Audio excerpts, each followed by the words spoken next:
Alert, Brian from Family Guy. Yeah, he's dead. But here's half a dozen reasons why you'll probably see him again before Christmas.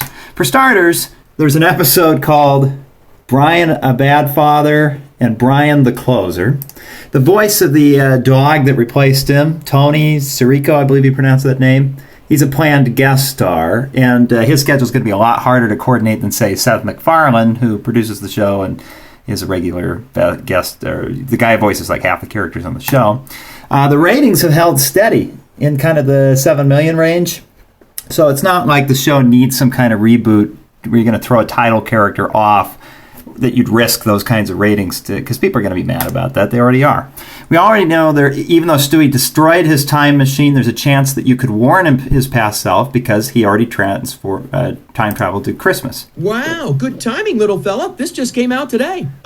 Yeah, I kind of knew that already. So you could warn him there. That's a possible plot device they could use. In the season 12 trailer, which they showed at Comic-Con, there's Brian tailgating a football game that hasn't happened yet.